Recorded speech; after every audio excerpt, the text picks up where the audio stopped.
चलिए एवरीबॉडी,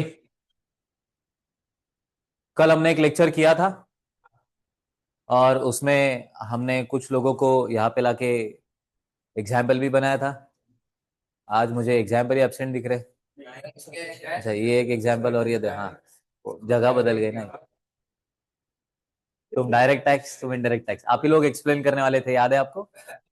चलिए ठीक है, चलो ठीक है। बट ऑनलाइन स्टूडेंट आवाज आ रहा है ना सबको? यस, नेहा, यस पूजा। सर। ओके, सो देखिएगा, मैं उतनी रिस्क नहीं लूंगा आपको सामने लाके डिफरेंस बिटवीन बताने के लिए, बट मैं पूछूंगा जरूर। आप सब लोग मुझे आंसर करेंगे, ये मैं एक्सपेक्ट कर रहा हूँ। चलिए, पॉइंट नंबर 1, इनकम के ऊपर जो टैक्स लगेगा वो डायरेक्ट टैक्स है कि इनडायरेक्ट टैक्स है? उसको ही इनकम टैक्स बोलते हैं। ओके, अगर गुड्स या फिर सर्विसेज के प्राइस के ऊपर लगता है तो वो क्या रहेगा फिर? प्रोग्रेसिव नेचर का टैक्स कौन सा है? Regressive nature. इन्फ्लेशन किससे बढ़ेगा? इन्फ्लेशन किससे नहीं बढ़ेगा, मतलब इंपैक्ट नहीं करेगा। इंसिडेंस और इंपैक्ट एक ही पर्सन के ऊपर अगर गिर रहा है तो वो कौन सा है? दो अलग अलग लोगों के ऊपर अगर गिर रहा है तो कौन सा टैक्स आपको चुभता है? क्यों ऐसा? दो चीजें, एक तो उसको डायरेक्ट बेनिफिट अपने को मिल नहीं रहा, दूसरी चीज तुम्हारे जेब में पैसा जाने के बाद आप खुद ही उसे भरते हो। समझ में आ रहा है ना? जैसे कल 1 करोड़ का एग्जाम्पल हमने लिया था, तो 1 करोड़ इसके जेब में आया और उसमें से उसने 30 लाख दिया। समझ में आया? तुम्हारे पास पैसा आने के बाद अननेसेसरी जो चीज अपने को लगती है उसके लिए अगर पैसा अपने को देना पड़ रहा है तो गाइस वो चीज अपने को चुभती है, हालांकि वो नेसेसरी है। क्यों नेसेसरी है गाइस? हाँ चलो, यहां तक तो ठीक है, फाइन। क्यों नेसेसरी, वही अपने को आज सीखना है। नेक्स्ट, इंसिडेंस इंपैक्ट दो अलग अलग पर्सन के ऊपर, तो वो इनडायरेक्ट टैक्स। मुझे बताइए कि बीटी का एक आधा एग्जाम्पल है क्या? डायरेक्ट टैक्स का एग्जाम्पल? Income tax. आईडीटी का एक आधा एग्जाम्पल? जीएसटी या फिर कस्टम्स। ओके, अब हम जो सिलेबस चालू करने वाले गए that is DT. Next week में मोस्टली बाकी 2 सब्जेक्ट भी हम स्टार्ट करने ही वाले हैं, ठीक है। खाली नेक्स्ट वीक में एक स्लाइट प्रॉब्लम ऐसा है कि 15 जनवरी को अपने कॉन्स्टिट्यूएंसी में गए इलेक्शन है, बराबर है। और अपने प्रीमाइसेस के सामने वाला ही प्रीमाइसेस में वो वोटिंग का सेंटर होता है, बराबर है। और वार्ड, हाँ, तो वो 15 तारीख अपने को खाली देखना पड़ेगा और 16 को रिजल्ट भी है। तो लेट्स सी कैसे पॉसिबल होता है अपने लेक्चर्स को अरेंज करना। बट नेक्स्ट वीक में हम लोग आईडीटी और लॉ भी लॉन्च करने वाले हैं, तो आपका उस टाइम से फुल फ्लेजेड शेड्यूल होगा। डेली बेसिस पे सर के भी 2 लेक्चर होंगे और मेरे भी 2 लेक्चर, बट 2 में 3 सब्जेक्ट्स होंगे। सो अराउंड 1.5 घंटे का अगर मैं लेक्चर ले रहा हूं तो उसमें 45 मिनट्स डीटी, 45 आईडीटी, और उसके बाद 1 आवर का अपना लॉ। समझ में आ गया एवरीबॉडी? ये नेक्स्ट वीक से ही हम चालू करने वाले हैं। तो जिस टाइम वो आईडीटी चालू हो जाएगा ना, तो आईडीटी में भी बेसिक वाला टॉपिक में ये सारी चीजें वंस अगेन दी ही है। और प्रॉब्लम ये है कि इसका बेसिक वाला और आईडीटी का फर्स्ट इंट्रोडक्शन ऑफ आईडीटी, अब इंट्रोडक्शन इसका देते समय अपने को आईडीटी का आइडिया आने वाला, आईडीटी का देते समय डीडी का आना, ये दोनों को मिला के वो एक 7 मार्क का क्वेश्चन डाल, रैंडम कुछ भी, एनीथिंग यू कैन आस्क। अब जब हम ये सारा पढ़ेंगे ना, अब जैसे कल हमने जो डिफरेंस बिटवीन अलग अलग एग्जाम्पल थ्रू पढ़ा, बहुत सारी चीजें देखी, नेशन कैसे बिल्ड होता है वो देखा, टैक्सेस हमारे लिए क्यों इंपॉर्टेंट है वो देखा, डिफरेंस बिटवीन हमने बाय डिफॉल्ट अपना लर्न हो गया आपको। हाँ, ऑनेस्टली, हाँ, मम्मी कसम है आपको, आप में से कितने लोग हैं जिन्होंने टैक्स के बारे में गए इस घर पे जाके सोचा कि अरे सर ने आके क्या सिखाया था, रिवाइज करते ये वो? हाँ, रेज योर हैंड। देख लो, देख लो, एक बार आजू बाजू देख लो। हाँ, ऑनलाइन।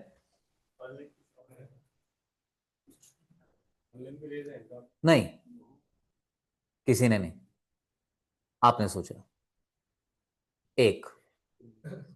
अब देखिएगा एवरीवन, इसी से अपने को समझ था कि कल के लेक्चर के ऊपर हम भरोसा रख के आ जाए, और नसीब से अपने को आज भी वो याद है, और आज हमने प्रॉपरली आंसर उसके दे दिए। किसी ने नोट्स वगैरह निकाले के इसके? नहीं, क्योंकि हमने अब तक फेयर बुक ही नहीं बनाया अपने पास, एकदम तगड़ा रीजन है। ओके, एनीवेज, अब देखिएगा आज से जो जर्नी चालू होगा, मेरा रिक्वेस्ट ये है गाइस कि अपने ओन नोट्स निकालते चलना, चाहे आपके बुक में क्यों ना हो। ये सारा आपके बुक में या आपका लर्न हो जाएगा, जैसे आपका यहाँ पे फॉर्मेलिटीज कंप्लीट हो जाएगी, आपको वो बुक भी मिल जाएंगे, उसमें ये सारा कंटेंट है भी, तो है ना बुक में, तो काय को लिखूं, ऐसे करने का नहीं। समझ में आया? प्रॉपरली डेली बेसिस पे गाइस अप टू डेट रखना खुद के बुक को, तो ही आगे बढ़ेंगे। समझा? चलिए, आज हम चालू करने वाले हैं डीटी का बेसिक्स गाइस। तो आप सब लोगों को मालूम है कि tax is a fees charge by the government on the income of a person. तो मैंने आपको गाइस पहले ही बता दिया है क्या है ये फीस चार्ज है किसके ऊपर? ओके, स्क्रॉल पर नहीं, ठीक, लेट्स सी। देखिएगा, पॉइंट नंबर 1 क्या तुम्हें पता है? Tax is a fees charge by the government on the income of a person और the price of the product. मुझे बताओ रे, इनकम ऑफ अ पर्सन ये डीटी, और प्राइस ऑफ द प्रोडक्ट और सर्विसेज मतलब डीटी आईडीटी दोनों भी फीस ही तो चार्ज देना रे। हमने वो मूवी देखा था, देखो लगान, दैट इज टैक्स। ठीक है, हाँ, दुगुना लगान देना पड़ेगा। वही बोल रहा मैं गाइस, लगान इज टैक्स, नथिंग एल्स। और क्या, टैक्सेशन का सिस्टम गाइस कुछ नया नहीं है। डोनाल्ड ट्रम्प भाई साहब बोल रहे टैरिफ लगाऊंगा, टैरिफ लग, वो टैरिफ अपने को सीखने का है कस्टम्स में, क्या होता उससे। टैरिफ वॉर चालू है पूरे वर्ल्ड में, अपन बोल तो देते, समझ रहा कुछ नहीं। एक्चुअल सिनेरियो में टैरिफ का क्या इंपैक्ट गिरने वाला सर, सचमुच में इंडियन इकोनॉमी के ऊपर उसका क्या इंपैक्ट गिरा? हम प्रॉफिट में के लॉस में है कि क्या, पोजीशन क्या, लॉन्ग टर्म में अपने लिए बेनिफिशियल है कि क्या, ये सारा का सारा आईडीटी के कस्टम्स में अपने को सीखना है। सारा टैक्स ही है गाइस। ये फीस चार्ज है बाय गवर्नमेंट। गवर्नमेंट का को फीस कलेक्ट करता भाई, कल मैंने बताया था आप सब लोगों को, हमारे ही लिए यूटिलाइज करने के लिए। कल मैंने आपको सिस्टम बताया था ना, हम लोगों ने चुन के कुछ लोगों को गवर्नमेंट में बिठाया, वो लोग हमारे लिए काम करने वाले। बट हमारे लिए काम करने के लिए वो घर से पैसा डालेंगे क्या? नहीं, वो घर से पैसा खाली इलेक्शन के लिए डालते। अरे, अरे भावना समझो तुम, आप में से कोई है जिसका कोई इलेक्शन में खड़ा है? हाँ, मतलब मैं खाली एग्जांपल दे रहा, रैली तुरंत इधर लेके आने का नहीं, बोले ये ऐसी ऐसी बात। ये हाँ, रिकॉर्डिंग चालू है भाई। मैं अभी जो है वो है, इलेक्शन के तुम कौन देने वाला तुमको, चंदा गौड़ा करते फिर? नहीं, पॉसिबल नहीं है ना। हमने जिन्हें चुन के दिया वो पर्सन, गाइस, हमने कंट्रीब्यूट किए हुए पैसे, कंट्रीब्यूट हम कर रहे हैं ना, इधर फीस दिखा के, ये इधर हमने जो फीस कंट्रीब्यूट किया गाइस, वो फीस कलेक्ट करके हमारे लिए ही खर्च करने वाला, उसके टाइप डीटी आईडीटी सबको मालूम है ना। हमने तो सर लाइन में ही ढूंढ लिए, हमको तो वो लाइन पढ़ने के बाद हमको डिफरेंशिएट करना आया सर, इधर डीटी है इधर आईडीटी है। समझ में आया ना? खाली एक चीज भूलने का नहीं है, प्रोडक्ट और सर्विसेज का याद रहेगा ना पक्का सबको, एवरीबॉडी। आगे, direct tax, if the tax is levied और charge directly on the income और a wealth of a person, then it is a direct tax. किसी के भी गाइस इनकम या फिर वेल्थ के ऊपर, अभी पहले वेल्थ टैक्स नाम का भी एक कंसेप्ट हुआ करता था, अब वो उन्होंने खत्म कर दिया। ठीक है, मतलब कैसा था मालूम है क्या? अगर हिस्ट्री थोड़ा सा बताता हूं, अगर सरदार वल्लभ भाई पटेल अपने पास नहीं होते तो गाइस भारत अराउंड एक 850 कंट्रीज में बढ़ जाता, 852, 550 I think. Okay, 550 countries, 550 countries, मतलब ये थे प्रिंसली स्टेट्स। प्रिंसली स्टेट को चलाने का काम गाइस उस टेरिटरी का राजा करता था। संस्थान बोलते थे, जैसे आपने सुना होगा हैदराबाद संस्थान, ठीक है, वैसा ऐसे पूरे भारत में अलग अलग छोटे छोटे संस्थान थे, वहां के रूलर्स उस पूरे के पूरे एरिया को चलाने का काम करते थे। अब जब भारत स्वतंत्र हुआ तो वो जो रूलर्स थे उनका तो पूरा लैंड था ना, वो पूरा टेरिटरी उनका, बट गवर्नमेंट बोला कि नहीं, आपको इंडिया में आना है तो आपको पूरा का पूरा सरेंडर करना पड़ेगा। बट सारी चीजें थोड़ी ना सरेंडर होने वाली, उनका कुछ ना कुछ तो भी वेल्थ रहेगा, उनका वो राजवाड़ा, उनके पास जो कोई भी गोल्ड सिल्वर डायमंड्स ज्वेलरी जो कुछ भी रहेगा वो तो उनके पास, तो वो वेल्थ बहुत ज्यादा थी। तो गवर्नमेंट बोले कि यार ये तो अपन नहीं छीन सकते इनसे, ये तो इनका सचमुच में प्राइवेट ही है, ये तो इनका प्राइवेट है। अब तो उसके ऊपर टैक्स, तो इसीलिए वेल्थ टैक्स नाम का कंसेप्ट था। अब नहीं, समझ में आ गया ना एवरीबॉडी? किसके ऊपर चार्ज हो रहा है भाई? इनकम या फिर wealth of a person, then it is a direct tax. Example income tax, here incidence and impact fall on the same person. इसमें किसी को कोई डाउट है? यहाँ पे कमाने वाला और भरने वाला एक ही बंदा है, याद रहेगा ना? याद रहेगा क्या? पक्का? Excellent. Indirect tax, if the tax is levied on the price of the goods or services, then it is an indirect tax. Example, GST या फिर customs duty. In the case of indirect taxes, the person paying the tax passes on the incidence to another person, which means the incidence and the impact fall on two different persons. मुझे बताइए indirect tax किसके ऊपर charge होगा guys? हो रहा क्या रे zoom? नहीं हो रहा, just a second. Online student of करके ही ऑन किया था ना सर ने, इधर से क्या मेन बटन? अरे वाह, अच्छा टेक्नोलॉजी।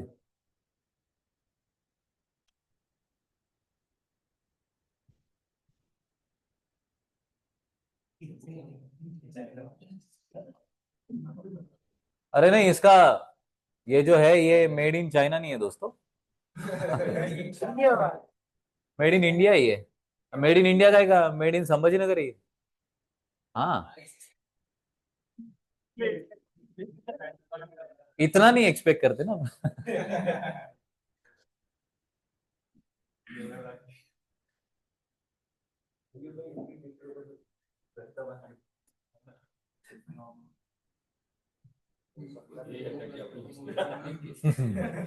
चलो लर्न करो। नहीं रे, बहुत गए रे भाई, बहुत गए, ऐसे मत बोल रहे।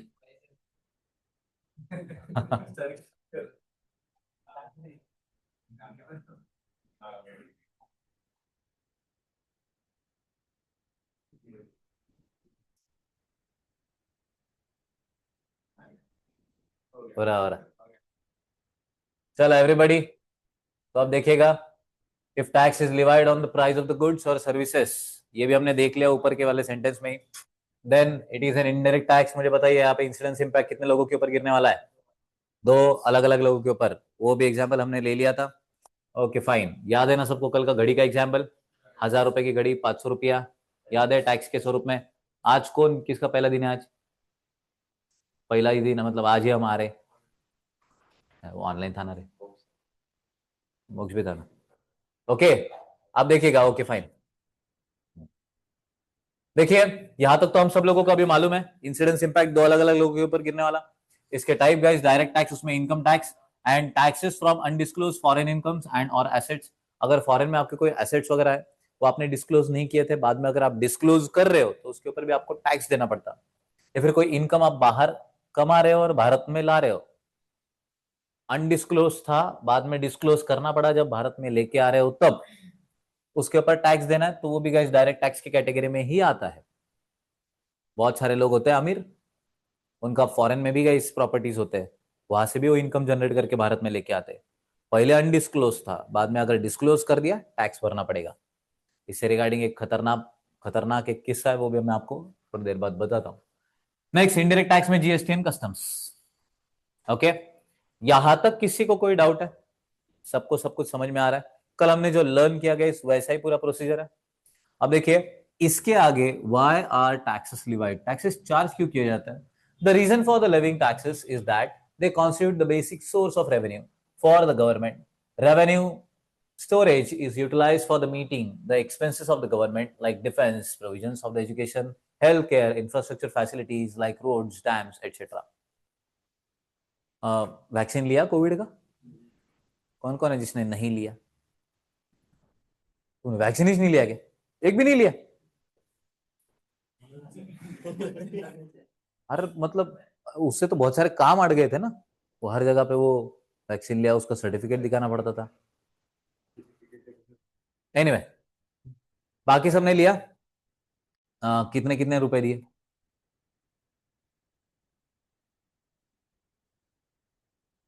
यस, किसी ने पैसे दिए? नहीं दिए भाई? दिए होते तो याद होता। अरे यही है फैक्ट दोस्तों। सी मैं आपको बताता हूँ, वो कोविड जब लगा ना उस टाइम, मतलब सारे फ्लाइट सारे ट्रांसपोर्टेशन बंद। मेरे मेरी सगी बुआ और मामा जी वो यूएस गए थे, वो उधर ही अटके। अब जब वैक्सीन यहाँ पे लग रही थी तो वैक्सीन वहां पर भी थी यूएस में, अपने को फोकट में लगी, उनको कुछ तो डॉलर देने पड़े। उसका कन्वर्जन अगर देखा जाए तो 7,500-8,000 रुपए पर वैक्सीन है। तो पर हेड पर वैक्सीन वो उसका रिचार्ज तो अलग से, डबल डोज ट्रिपल डोज था ना उसका, कुछ तीसरे तक तो हम पहुंचे भी नहीं। बट हाँ, पहला दूसरा दूसरा बस, तीसरा लोगों ने ही नहीं लिया। लोगों ने वहां पे गई 5 से 8 हजार रुपया पर वैक्सीन खर्च किया है, हमने 1 रुपया भी खर्च नहीं किया। तो तुम्हें क्या लगा वो फोकट में आ गई? नहीं गाइस, हमने ही पैसा दिया था टैक्स का। गवर्नमेंट ने वही टैक्स का पैसा यूटिलाइज किया, कंपनी को दिया, कंपनी ने वैक्सीन जो बनाए थे वो अपने को फ्री ऑफ कॉस्ट दिए। ऐसा था ये सर्कल। हमने दिया हुआ पैसा हमारे लिए यूटिलाइज करना। घाटी में आप गए, घाटी में 2 और 3 रुपए में इलाज होता, 100 रुपए में इलाज होता, तुमको सचमुच में लगता है ये ट्रीटमेंट इतनी सस्ती होती होगी? घाटी इज गवर्नमेंट हॉस्पिटल, सचमुच में ऐसा होता? डिफेंस सर्विसेज मुझे बताओ ना, आर्मी पर्सनल के लिए तुम तुम्हारी जेब में से कितना पैसे दे रहे? सर हम टैक्स दे रहे, उस टैक्स में से उनका पेमेंट हो रहा है। पुलिस सर्विसेज हम टैक्स दे रहे, उसमें से उनका पेमेंट हो रहा। रोड एंड इंफ्रास्ट्रक्चर, प्रॉब्लम क्या है मालूम है क्या अपने पास? जो रोड बनाते जिन कॉन्ट्रैक्टर्स को गाइस ये कॉन्ट्रैक्ट मिलता, वो हाईली प्रिसीजन के साथ काम करने वाले लोग है नहीं है, हमें कुछ लेना देना नहीं होता है। हम कुछ हिस्ट्री चेक नहीं करते, चल रहा है चलने दो। इसलिए तुम देखो 1-2 किलोमीटर के रोड में पैच पैच पैच पैच दिख रहा है। आप कभी ये भी अपने बाजू वाला भी रोड देखो, एक रोड दूसरा रोड नीचे, उसमें स्पीड ब्रेकर, फिर वो फूटता, फिर उधर लोग उड़ते, तब तक अपने को रियलाइज नहीं हो रहा। हाँ वो तो शास्त्र है भाई, चालू है। फाउंडेशन के टाइम तो हमने देखा भी है, बराबर है। दोनों रोड पे रोड पूरा कंक्रीट डाल दिया, बाद में फोड़ रहे रोड को, अरे पाइपलाइन। ये सारे काम, ये सारे कामों को लगने वाला है पैसा। ये जो पैसा है ये हमने ही दिया है। ये सब कुछ करने के लिए गाइस लगने वाला है पैसा, और वो पैसा हम ही देते हैं। किसी को इसमें कोई डाउट है? Everyone, let's see. Power to levy taxes. The Constitution of India gives the power to levy and collect taxes, whether direct or indirect, to the central and state government. The union and state government are empowered to levy taxes under Article 246 of the Constitution of India. The seventh schedule to Article 246 contains 3 lists. अब याद कैसे रखने का? Constitution में जब तक guys आपको power नहीं मिलती तब तक आप कुछ भी नहीं कर सकते। जब तक संविधान आपको ताकत नहीं देता, जैसे मुझे मेरे नाम के सामने लगाने के लिए उन्होंने सीए में दे दिया। सीए में मैं नाम के सामने तभी लगा सकता हूं जब मैं सीए में बन जाऊं।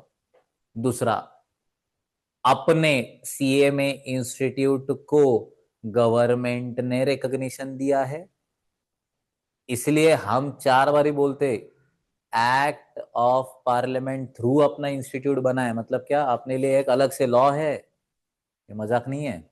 अपना एक अलग से लॉ है और उसके तहत अपना इंस्टीट्यूट बना है। उस इंस्टीट्यूट के खुद के गाइस कुछ ना कुछ तो अधिकार है। समझ में आया सबको? और उन अधिकारों के हिसाब से वो इंस्टीट्यूट पूरा चलता है। समझा एवरीबॉडी? इसलिए जब तक कॉन्स्टिट्यूशन में कोई चीज नहीं आती तब तक गाइस अपने इंडिया में इम्प्लीमेंट नहीं होती। जैसे मैं सीए में बन गया तो क्या मैं टैक्सेस वसूल कर सकता हूँ क्या? नहीं कर सकता। टैक्सेस वसूल करना मतलब वो खर्च भी करना, वसूल करके मैं किसी और को सेंड कर रही है क्या काम का? समझ में आया? क्या मैं आपसे टैक्सेस लेके मैं खर्च कर सकता हूँ क्या? पॉसिबल ही नहीं है, अलाउड ही नहीं है। हाँ, अगर कॉन्स्टिट्यूशन में इंसर्ट हो जाए तो कर सकता भला क्या? याद कैसे रखने का? पहला है ना आर्टिकल याद रखो एवरीबॉडी। आर्टिकल 246 क्या याद रखने का आपने को? आर्टिकल 246 याद रखेंगे सब लोग। 246 के बाद क्या आता गाइस? 7th schedule. टू का टेबल 6 तक तो आता ना? हाँ। सो ये 2 2 जा 4 3 जा 6 याद रहेगा एवरीबॉडी। 6 के बाद 8 तक नहीं जाना गाइस, नेक्स्ट तुरंत 7th आ रहा। 7th शेड्यूल याद रहेगा। 246 क्या है गाइस? आर्टिकल। 7 क्या है गाइस? शेड्यूल। बराबर है। इसमें लिस्ट कितने? 3। ये हमने फाउंडेशन में सीखा है बोला क्या? बराबर है। 3 लिस्ट कौन से रहे? Union, state, concurrent. अब मुझे बताओ, यूनियन लिस्ट में लॉ बनाने का काम कौन करेगा? Central government. स्टेट लिस्ट में लॉ बनाने का काम कौन करेगा? State government. और कॉन्करेंट में? सर हम तो डीटी सीख रहे हैं, ये 3 लिस्ट का क्या संबंध? 3 लिस्ट का तुरंत संबंध आ जाता है। Let's see.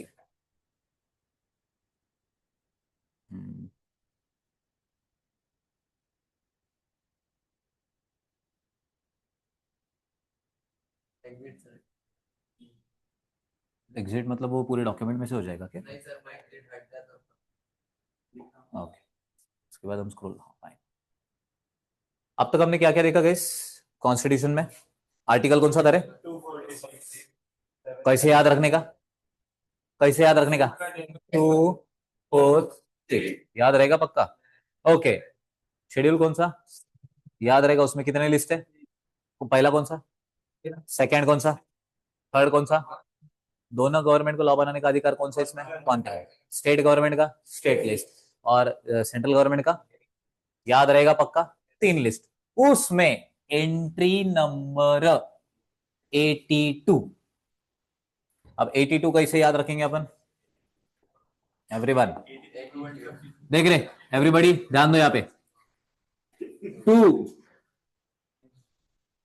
4 6, उसके बाद हमने 7 देखा, उसके बाद तुरंत 8 आता ना? 8 और 1 सेकेंड अपने को वापिस अपने रास्ते पे आ जाना है, सर्कल 82। याद रहेगा ना? इतने इसमें ही घूमना। 82 ऑफ यूनियन लिस्ट बोल रहा है वो। हमने जो 3 लिस्ट देखे थे, उस 3 में यूनियन, स्टेट, कॉन्करेंट, उस यूनियन लिस्ट के एंट्री नंबर 82 में अपने को लिखा हुआ क्या दिखेगा? The union list of the 7th schedule of the article 246 of the constitution of India has given power to the central government to levy is charge करना taxes on income other than agricultural income. अरे बाप रे, agricultural income छोड़ के बाकी सारे income के ऊपर गैस टैक्स चार्ज करने का अधिकार सेंट्रल गवर्नमेंट को दिया है। मतलब तुमने अगर कोई पैसा छापा तो तुमसे टैक्स कौन वसूलेगा गाइस? मोदी सरकार, फडणवीस सरकार नहीं। याद रहेगा इधर पक्का। तुम्हारे इनकम के ऊपर टैक्स लेने वाला कौन है? मोदी सरकार, सेंट्रल गवर्नमेंट। पक्का याद रहेगा ना? ठीक है ना? कभी भी अगर तुम इधर दिखे तो सर मेरे इनकम के ऊपर, तो स्टेट गवर्नमेंट भी तो बिल्कुल नहीं। दिमाग ही नहीं, क्योंकि अधिकार ही किसको दिया है गाइस? सीजी को दिया है। कौन सा नंबर है भाई यहाँ पे? 82। ये याद रहेगा ना सीक्वेंस? 2 2 जा 4 2 3 जा 6, उसके बाद 7। इसमें 3 है भला क्या? एक कौन सा? Union, state, concurrent. इस यूनियन के इसमें कौन सा एंट्री भाई? 82। 82 भी कैसा? 7 के बाद 8 आता, और पहला अपना आया था 2। खत्म उधर। एड्रेस समझा क्या? कॉन्स्टिट्यूशन में कहां पे लिखा है कि सेंट्रल गवर्नमेंट को टैक्स वसूल करने का अधिकार? इधर लिखा है सर। समझ में आया? खाली 246 आर्टिकल है, 7 शेड्यूल है, उसके 3 लिस्ट में से पहला यूनियन लिस्ट है, और उसका एंट्री नंबर 82 है।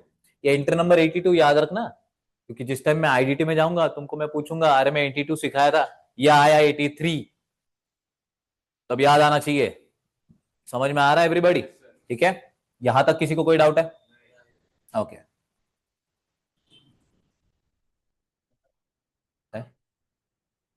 बगल लगे एक्सपेरिमेंट। ओके, अब सर हमारा इनकम टैक्स जो है वो बना किन कंपोनेंट से, क्या क्या इसमें मिश्रित है, क्या क्या चीजें इसमें इंक्लूडेड है? 5 चीजें गई। पहला इनकम टैक्स एक्ट, ठीक है, next annual finance act, next income tax rules, circular and notification, and legal decision of court. Clear everybody? Okay, सबको ये 5 कंपोनेंट अभी 1 मिनट में लर्न करने हैं। किसी को भी रैंडमली पूछूंगा, डीटी के मतलब इनकम टैक्स के 5 इंग्रेडिएंट्स। समझ में आया एवरीबॉडी? चाय बनाना सीखे थे ना आप, तो चाय में क्या क्या डाला जाता है सबको मालूम है ना?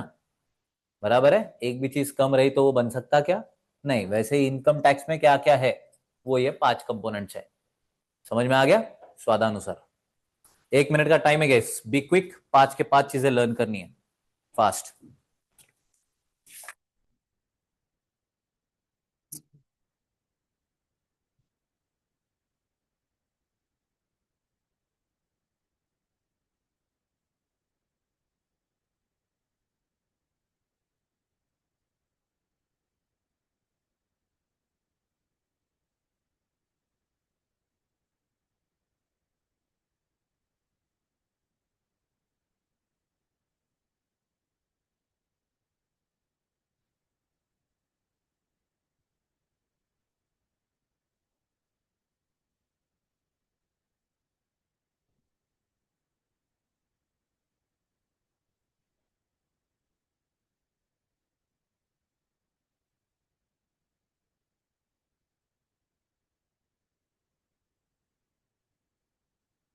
हो गया everyone learn? Everybody, online students?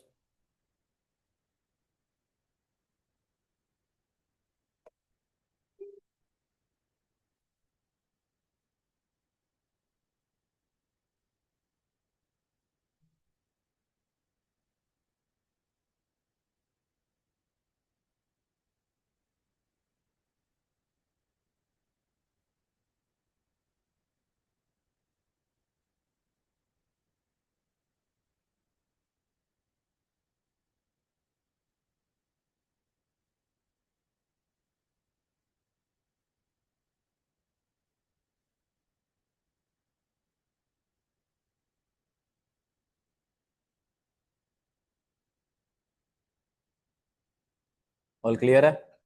Everyone learn हो गया? कंफर्म? बिना देखे मुझे बताओ, पहला कौन सा है guess? Second? Third? Fourth? And fifth? ये 5 चीजें है गैस जिससे अपना टैक्स बन रहा है। ये जो एक्ट अपना बना है, रादर अमेंड हो रहा है, ये 5 चीजों से बना है। ठीक है, देखिएगा, अब एक एक करके हम ये सारी चीजों को डिकोड करते हैं। पहला इनकम टैक्स एक्ट है 1961। ये 1961 को कैसे याद रखने का, इसको 180 डिग्री में घुमाओ, सेम ही दिखता।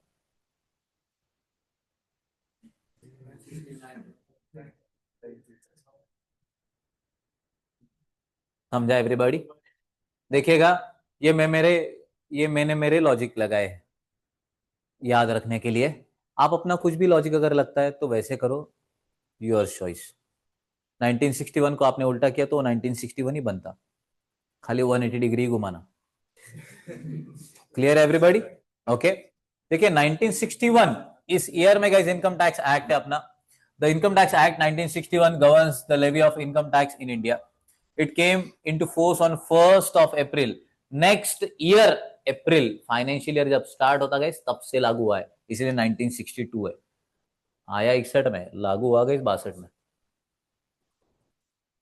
हमारा इंडिपेंडेंस कब का है गाइस? 61? 13 साल? 14 साल? इंडिपेंडेंस के बाद 14 साल अपना खुद का इनकम टैक्स लाने के लिए अपने को लगे। एनीवे, उस टाइम की कंडीशन कुछ अलग होगी guys. It contains 298 sections and 7 schedules. इसमें कितने सेक्शंस और शेड्यूल है गाइस? तो 298 सेक्शंस है और 7 शेड्यूल्स है। A section may have subsection, clause, subclause. The section may also have provisions and explanations.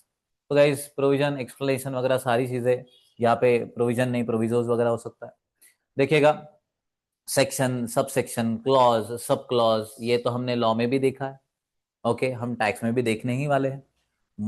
Maximum जितने भी लॉज बनेंगे गाइस, उनको एक्सप्लेन करने के लिए मल्टीपल चीजें दी जाती है। उन्हें एक्सप्लेन करने के लिए मल्टीपल पैराग्राफ्स दिए जाते हैं और वो पैराग्राफ नंबर्ड होते हैं। उस पैराग्राफ को और एक्सप्लेनेशन, सेक्शन उसका सब सेक्शन, उसमें और चीजें एक्सप्लेन करनी उसमें के भी, तो क्लॉज, सब क्लॉज ये भी उसमें हो सकता। आगे, proviso to a section, sub section और clause spells out the exceptions to the provision in the respective section, sub section और क्लॉज। जो कोई भी एक्सेप्शन, एक्सेप्शन मतलब समझता है आपको एवरीबॉडी? एक्सेप्शन मतलब क्या? एक्सेप्ट, ये समझ में आ गया ना एवरीबॉडी?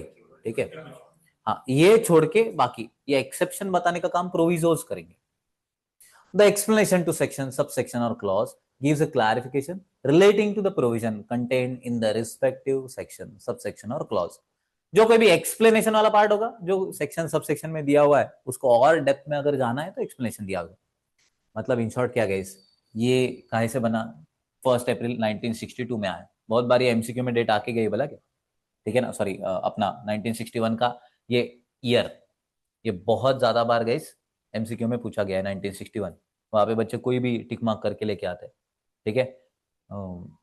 1881 भी रहता उसमें, क्योंकि हमने लॉ भी सीखा ना, तो लॉ के भी मल्टीपल ईयर्स आने वाले, तो वहां पे ईयर्स जंबल हो जाते, इसलिए बोल रहा हूँ कुछ ना कुछ तो लॉजिक खुद के साथ में रखना तो याद रहता है। सो 298 सेक्शन, 7 शेड्यूल्स, उसमें प्रोविजोस भी हो सकते हैं गाइस, एक्सप्लेनेशन भी है। प्रोविजोस मतलब क्या? एक्सेप्शन वाला पार्ट रहेगा। एक्सप्लेनेशन मतलब क्या? सेक्शन सब सेक्शन को और इलैबोरेट करने वाला वो पार्ट रहेगा। Is it clear everybody? आगे, the income tax act 1961 is amended every year with additions and deductions brought out by the annual finance act, that is budget passed by the parliament। इसमें हर साल changes आते, क्यों? इसकी वजह से आपने budget तो देखा होगा ना, फेब में, बराबर है। अब जनवरी चालू है, फेब एंड में या फिर फर्स्ट वीक में आपका बजट आ जाएगा। ये पहले गाइस मार्च एंड में होता था बोला क्या? ये बजट जो था पहले ये मार्च मिड एंड से वगैरह वो चालू करते थे। अब वो उन्होंने प्रीपोन कर दिया, उसके पीछे का रीजन भी बताता हूँ। पहले अभी ये फाइनेंस एक्ट उसी में अमेंड हो जाता है हर साल। अब होता ये था कि जिस टाइम हमने एक्ट वगैरह बनाया, रादर आपके लिए एक रिसर्च का क्वेश्चन भी दे रहा हूं, आप सब लोग कल ढूंढ के लाएंगे ये मैं एक्सपेक्ट भी कर रहा हूं।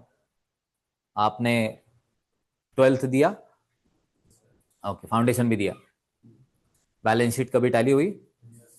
हाँ, ठीक है, हुई। मुझे बताओ, फॉर द ईयर एंडेड आगे क्या लिखते गए? 31 मार्च। कहां से चालू होगा इसे 1 अप्रैल एंड 31 मार्च? क्यों नहीं 1 जनवरी एंड 31 दिसंबर?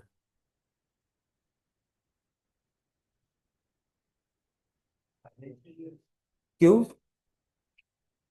शास्त्र असतं ते।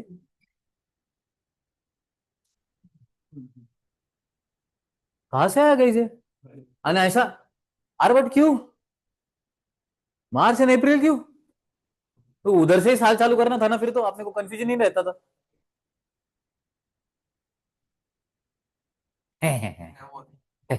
खुद हावी किया ना मैम हमने,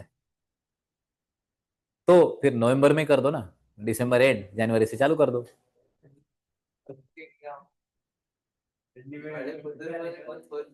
वही सोच क्या थी वही पूछ रहा हूं मैं, बड़े बुजुर्ग। आप कल इसका क्वेश्चन का आंसर ढूंढ के लाएंगे पक्का? फाइनेंशियल ईयर यहां से स्टार्ट हो गया, यहाँ पे एंड क्यों हो रहा, इसका मुझे आंसर चाहिए। ट्राई करेंगे ये सब लोग, एवरीबॉडी। देखिएगा, अब जब बजट आएगा उसमें ये चेंज होगा। अब ये कैसे होता है, ये प्रोसीजर भी आप लोग अगर फाउंडेशन से आ रहे हो तो आप लोगों ने सीखा होगा। Every year, the finance minister of the government of India introduce a finance bill in the parliament's budget session. When the finance bill is passed by both the houses of the parliament and get assent from the president, it becomes the finance act. तो पहले तो primary bill रहेगा, वो bill guys present होगा, बराबर है। दोनों भी हाउस कौन से होते हैं? लोकसभा एंड राज्यसभा। दोनों हाउसेस से गाइस मेजोरिटी से वो पास होने के बाद क्या हो जाएगा? एक्ट बन जाता। कोई भी बिल पार्लियामेंट से पास होने के बाद गाइस वो क्या बन जाएगा? एक्ट बन जाएगा। किसी को कोई डाउट है इसमें? ओके। एक्ट जैसे वो बन गया वैसे वो इंप्लीमेंटेशन की कैटेगरी में आ जाता है। The first schedule of the finance act contains 4 parts. इसका जो फर्स्ट शेड्यूल है ये फाइनेंस एक्ट का, इसमें 4 पार्ट है जो अपने लिए सबसे इंपॉर्टेंट रहते हैं। पहला आएगा guys rates of taxes applicable for the current assessment year.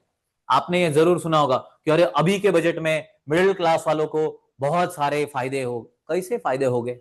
पैसे बांटे उनको टैक्स में सहूलियत दी। तो वो हर साल टैक्स रेट जो चेंज होते हैं, अपना सब्जेक्ट हर साल कैसे चेंज होता है उसके पीछे का रीजन है ना, अमेंडमेंट आते हैं उसमें। हर 6 महीने हर साल भर बाद मेरा बुक मेरे को बदलना पड़ने वाला है, उसके पीछे का रीजन है गाइस। मेरा सिलेबस कांस्टेंट रहता ही नहीं कि एक बार छाप दिया तो छाप ही दिया, चलने दो।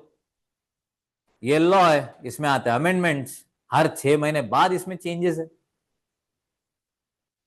फॉर्चुनेटली अभी के आइटम में बहुत ही रेयर है, रादर है नहीं, ऐसे भी कहा तो चलेगा, मतलब लास्ट अभी के आइटम में। अब जब फेब में चेंजेस आ जाएंगे नेक्स्ट दिसंबर के लिए वो इंप्लीमेंट हो जाएंगे। जो फेब में आएगा ना, फेब फर्स्ट वीक में बजट, वो आपको दिसंबर के लिए एप्लीकेबल हो जाएगा। बट अपने लिए कोई टेंशन की बात नहीं है ना। All is well. देखिएगा एवरीबॉडी, हर साल ये चेंज होता है। इसमें का पहला point that is rate of taxes applicable for the current assessment year. अभी करंट असेसमेंट ईयर के लिए रेट्स ऑफ टैक्सेस क्या है, point number 1। Second part 2, tax deducted at source, TDS कितना और कैसा कैसा कट होगा। Part number 3, advance tax. Okay, अभी एडवांस टैक्स ये सारे अपने टॉपिक्स ही याद रखना। टीडीएस का भी टॉपिक है अपने को, एडवांस टैक्स का भी टॉपिक है, अपन वो आगे देखेंगे। एडवांस टैक्स ऐसा है भाई कि जैसे मैंने किधर गया वो, इसको मैंने 30 लाख मांग लिए थे एट दी एंड, फिर बाद में इसको परेशानी हो गई कि नहीं, फिर भाई अब क्या कार बेच दिया था उसने कल, याद है सब लोगों को। ऐसे परेशानी नहीं होना, इसीलिए क्या किया जाता है ना, एकदम से उसके ऊपर 30 लाख का बर्डन नहीं। तो क्या करते हैं गवर्नमेंट, उसका पूरा जो टैक्स है वो गैस जिस साल में वो कमा रहा है उसी साल में उससे ले लेता। जिस साल में वो कमा रहा है उसी साल में उससे वो टैक्स ले लेता है एडवांस में, इसलिए उसका एडवांस टैक्स बोलते हैं। हम वो डेप्थ में आगे सीखने वाले, उससे रिगार्डिंग पार्ट 3 में सारी चीजें। एंड लास्ट वाला एग्रीकल्चर से रिगार्डिंग है, बराबर है। नेट एग्रीकल्चरल इनकम एंड उससे रिगार्डिंग सारे प्रोविजंस पार्ट 4 में रहते हैं भाई साहब।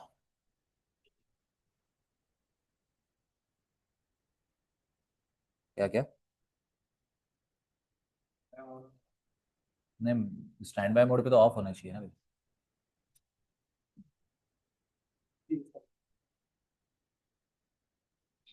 हम्म।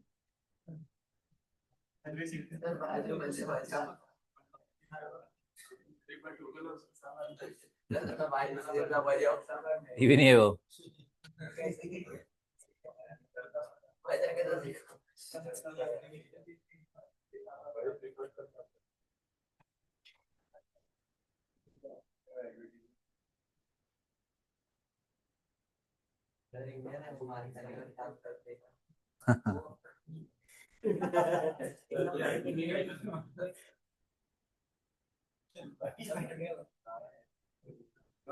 चलो अब तक क्या क्या हुआ गाइस एक बार रिव्यू कर लो एवरीवन। स्टार्टिंग में हमने क्या देखा है, डीटी। पहला फीस कलेक्टेड बाय गवर्नमेंट, उसमें डीटी आईडीटी दो टाइप है। डीटी मतलब क्या, तो इनकम या फिर वेल्थ के ऊपर चार्ज होने वाला ये टैक्स था, बराबर है। इंसिडेंस इंपैक्ट 80% के ऊपर। IDT guys price of the goods और सर्विसेज के ऊपर चार्ज होने वाला। इंसिडेंस इंपैक्ट दो अलग अलग लोगों के ऊपर। बराबर है। इसके अगर एग्जाम्पल्स देखने जाए तो इनकम टैक्स और उधर जीएसटी या फिर कस्टम्स, बराबर है। ओके, उसके बाद हमने क्या देखा guys? Sorry, wire tax levied, बराबर है। मुझे बताइए टैक्सेस क्यों लिए जाते हैं आपसे? आप ही के लिए गए सर्विसेज प्रोवाइड करने के लिए, बराबर है। जैसे dams, roads, health services, infrastructure development, government जितने भी काम, डिफेंस सर्विसेज, इसके लिए लगने वाला सारा, ये सारा खर्चा करने के लिए गवर्नमेंट के पास भी तो पैसा होना चाहिए। उसके लिए गाइस ये आपको दिया गया है। ओके, आगे। गवर्नमेंट को पावर दिया है, कह रहे किसने दिया है गाइस?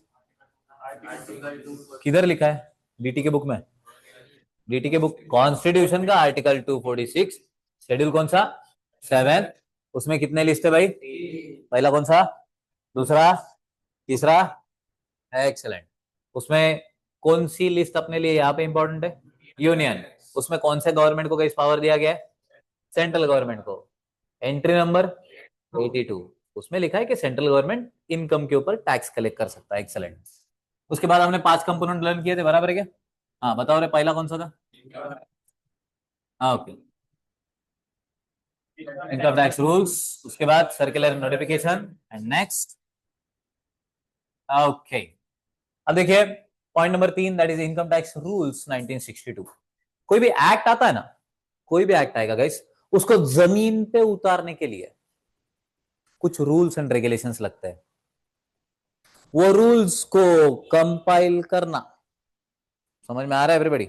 उस रूल को कंपाइल करना और उसको बाद में गाइस इंप्लीमेंट करना, उसमें चेंजेस करना।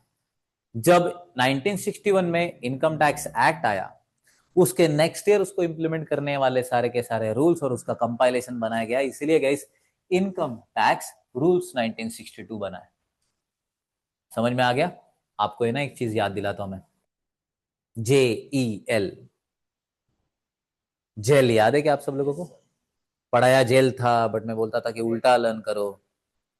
लेजिस्लेचर, एग्जीक्यूटिव और जुडिशियरी, जेल, एवरीवन। भारत के 3 स्तंभ, जान लो। हो गई बातें, हो गई, उसमें क्या, पुरानी बातें मन को मत लगा के लोग इस, ठीक है। Judiciary, executive, legislature. लेजिस्लेचर के लॉ बनाने का काम करता है। लॉ बना के हो गया, लोग अपने आप इंप्लीमेंट कर लेंगे। तुमको लगता है लोग इंप्लीमेंट कर लेंगे?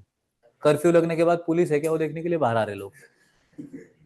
हाँ, तो भाई यहाँ पे लॉ रिगरसली इंप्लीमेंट करना पड़ता, तब जाके वो इंप्लीमेंट होता। समझ में आ रहा है ना एवरीबॉडी? अपने पूरे सिटी में कैसे इंक्रोचमेंट गिराने का काम गवर्नमेंट ने अभी लेटेस्ट में किया। तुम्हें क्या लगता है लॉ में ये लिखा हुआ था कि तू कर इंक्रोचमेंट, बाद में हम गिराएंगे? नहीं, लॉ में लिखा हुआ है कि भाई जो तुम्हारी जगह नहीं है वहां पे बांध दो भी मत। क्लियर है एवरीबॉडी? बट लोगों ने इलीगल काम किया, बाद में गवर्नमेंट ने उसे डिमोलिश कर दिया। सब लोग एग्री करते हो इसके ऊपर? तो लॉ तो बनते भाई, लोग अपने आप इंप्लीमेंट करेंगे क्या? नहीं, उनको इंप्लीमेंट कराने वाले एग्जीक्यूटिव्स होते हैं। देखिए, ये रूल्स वगैरह फ्रेम करने का काम भी वो एग्जीक्यूटिव में से एक बॉडी करने वाला है। Let's have a look. The administration of the direct taxes is often looked at by the Central Board of Direct Taxes, that is CBDT. CBDT, Central Board of Direct Taxes. Central Board of Direct Taxes. Direct Taxes तो अपने को मालूम है, इसका centralised board. Okay fine, CBDT का full form याद रहेगा, central board of direct taxes. Okay, the CBDT is empowered to make rules for carrying out the purpose of this act.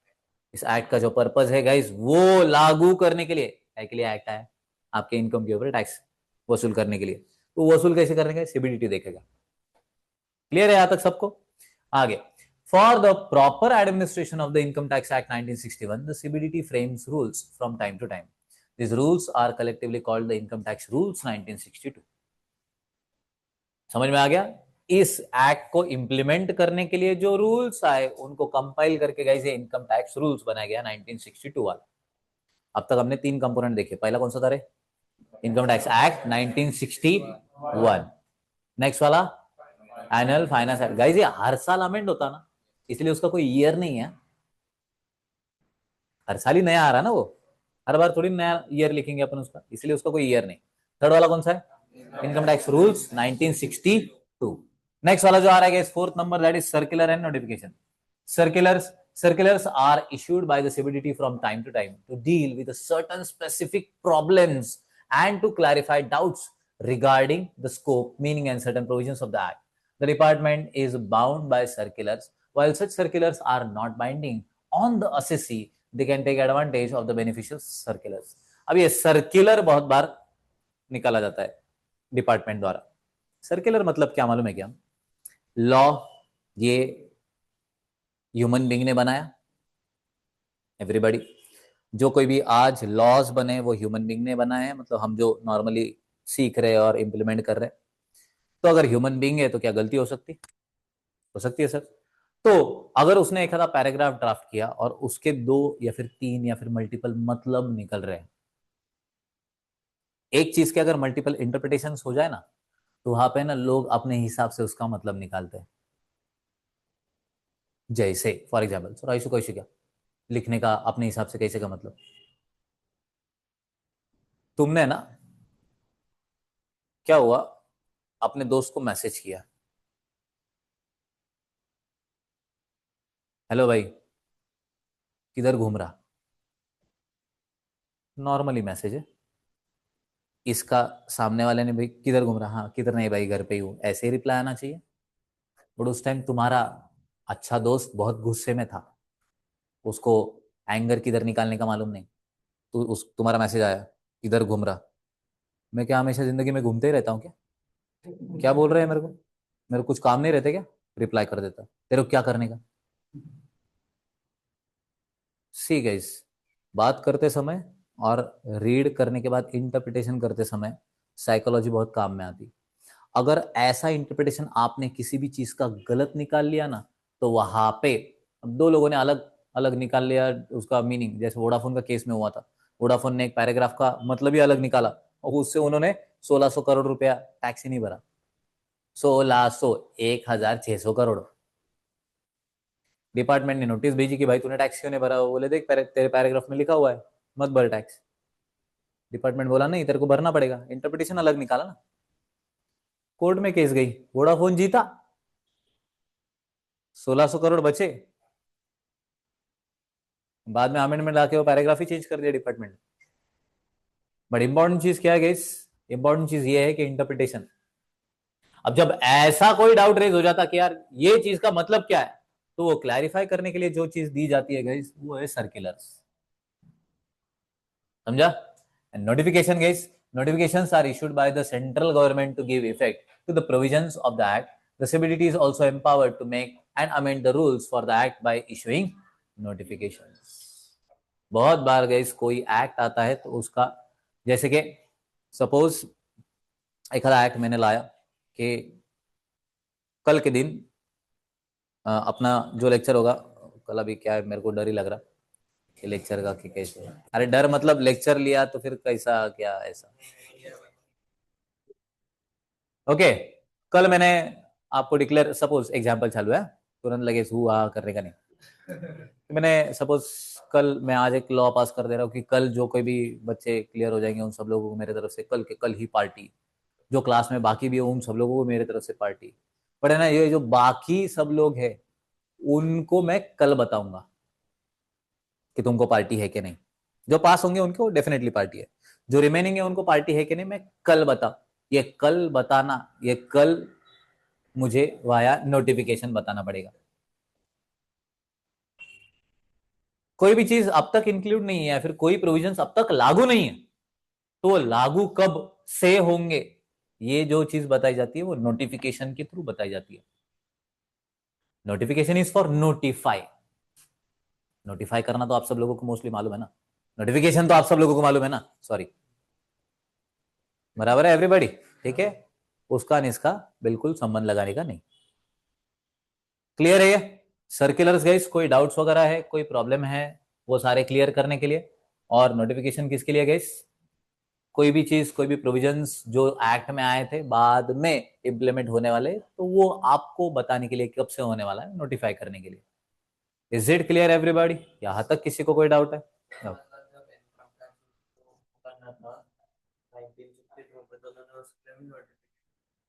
बहुत सारे। बहुत ही सारे, क्योंकि उस टाइम तो ये सारी चीजें एकदम से नहीं आई थी। तुम एकदम बहुत बड़ा लॉ एकदम से अगर किसी के ऊपर थोप दो तो प्रॉब्लम होता। इसलिए क्या करते, ग्रेजुअली इंक्रीज करते जाते, ग्रेजुअली इंप्लीमेंट करते जाते, वैसा है वो। ओके, एंड लास्ट आ रहा है, that is legal decision of the court. The study of the case law is an important and unavoidable part of the study of the income tax law. The parliament cannot conceive and provide for all possible issues that may arise in the implementation of any act. Hence, the judiciary will hear the dispute between the assessee and the department and give decisions on various issues. Court ने दिया हुआ verdict भी हमारे लिए law है, इसलिए case law बोलते। देखो, जब तक झगड़ा चल रहा तब तक केस स्टडी है। जिस टाइम एक बार कोर्ट का उसके ऊपर वर्डिक्ट आ गया, मतलब उनका डिसीजन आ गया, वो बन जाता गाइस लॉ। इसलिए कोर्ट के डिसीजंस भी हमारे लिए याद रखना लॉ का ही पार्ट है। समझा एवरीबॉडी? किसी को कोई डाउट है यहां तक? 5 कंपोनेंट, पहला कौन सा रे? Income tax act. ईयर कौन सा था? लागू कब हुआ? 1 अप्रैल 1962, 298 सेक्शन 7 शेड्यूल। बराबर है एवरीबॉडी? इसमें अमेंडमेंट लाने वाला नेक्स्ट वाला पॉइंट सेकंड कौन सा था? Annual finance act. हर साल ये चेंज होता है। फाइनेंस मिनिस्टर कौन है अपने? निर्मला से। वो बिल लेके आएंगी दोनों हाउसेस से पास, राष्ट्रपति जी का साइन, तो वो क्या बन जाएगा? एक्ट। बराबर है? ये हर साल अमेंड होने वाला। थर्ड पार्ट कौन सा था गाइस? Income tax rules. ये जो सारा का सारा लॉ है उसको इम्प्लीमेंट करने के लिए जो रूल्स बनाए गए उसका कंपाइलेशन 1962 में बन के इनकम टैक्स रूल्स 1962 बन गए। फोर्थ वाला पार्ट क्या था guys? Circular and notification. Circular guys, कोई भी डाउट्स है, प्रोविजन में कोई गड़बड़ है वगैरह ऐसा लगता है तो वो एक्चुअल सिनेरियो में उसका मतलब या फिर क्लैरिफिकेशन क्या है वो देने के लिए सर्कुलर आता। कोई भी प्रोविजंस वगैरह है वो इंप्लीमेंट अब तक नहीं है, बाद में कब होने वाले या फिर कब से वो लागू होने वाला है ये देने के लिए नोटिफिकेशन आता। एंड लास्ट वाला कोर्ट के डिसीजन। कोर्ट में अगर कोई केस गया, जैसे वोडाफोन वाला, वो केस लॉ बना के बाकी भी टेलीकॉम कंपनीज ने वो फायदा उठाने के बारे में सोचा ही होगा ना। तो वो क्यों? क्योंकि गाइस केस लॉ बना। वो समझ में आया? ये 5 कंपोनेंट से गाइस अपना टैक्स बनाया। उसके बाद levy of income tax. Income tax is a tax levied on the total income of the previous year of every person. अभी यहाँ पे ना ये सेंटेंस लग रहा है इत्तुसा एकदम ज्यादा इंपॉर्टेंट है। ये किसके ऊपर चार्ज हो रहा है? Income of the person, but है ना प्रीवियस ईयर ये कंसेप्ट। आपने फाइनेंशियल ईयर सीखा है एवरीबॉडी? फाइनेंशियल ईयर FY सीखा है ना? ओके। हर एक साल फाइनेंशियल ईयर होगा, चाहे वो कंप्लीट हो या फिर इनकम्प्लीट हो, फ्यूचर वाला हो, करंट वाला हो, पास्ट वाला हो। हम फाइनेंशियल ईयर हर एक को बोल सकते हैं। कब से चालू होता? ठीक है, कब एंड होता? ये कंसेप्ट आप सब लोगों को मालूम है। अब मैं आपको 2 कंसेप्ट सिखाने वाला हूं। एक है असेसमेंट ईयर और एक है प्रीवियस ईयर। आगे वैसे ही है बट मैं अभी सिखा देता हूं, मेरे को आगे तकलीफ होना ही नहीं। AY PY अपने लिए इंपॉर्टेंट कौन सा है वो भी हम इसी में सीखेंगे। बहुत ध्यान से सुनना, बाद में मेरे को कोई कंफ्यूजन नहीं चाहिए, अभी सीख लेना ही है। ठीक है? बाद में अगर कोई डाउट आया तो पूछ तो सकते हो, बट मैं ये एक्सपेक्ट करता हूं कि अभी आप ये सीख लोगे तो आपको समझ में आ जाएगा। AY and PY। देखिएगा, हमारे लिए DT में सबसे इंपॉर्टेंट जो ईयर है वो है प्रीवियस ईयर। असेसमेंट ईयर हमारे लिए क्यों इंपॉर्टेंट है? क्योंकि उस साल में हम एक्चुअली कितना इनकम हुआ ये असेस कर पाएंगे। बट पिछले साल का क्या चल रहा क्या मालूम? मुझे बताओ कि अभी कौन सा ईयर चालू है गाइस आज अगर देखा जाए तो? मेरे को ऐसा 2026 समझता ही नहीं भला क्या? 25 26 26 27 ऐसे ही समझता है, क्या मालूम क्या हो गया मेरे को।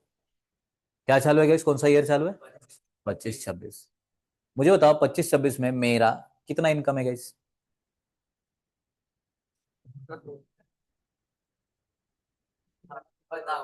एवरीबॉडी, मैंने कितना पैसा कमाया 2025 26?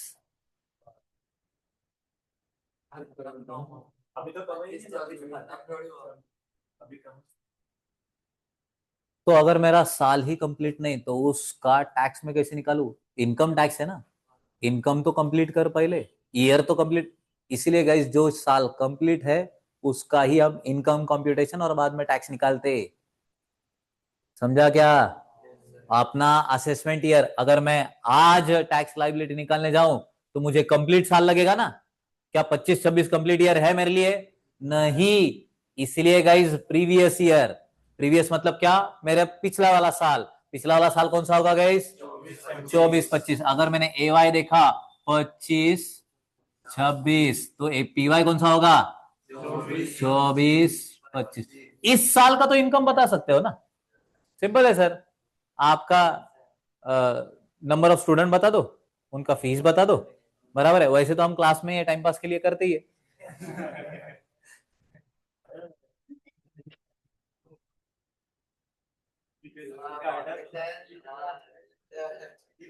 कितना कमाता होगा रे? हाँ, इसके अगर एक बैच है, अपनी इतनी फीस है, और ये एक है, और ये एक है, और ये ऐसा, अगर इतना इतना भी क्या, हाँ यार, थोड़ा थोड़ा कम।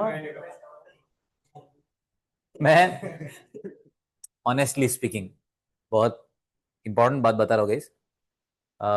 पैसा, हाँ ये इंपॉर्टेंट है आपको सरवाइव होने के लिए, उसके सिवा पॉसिबिलिटी नहीं।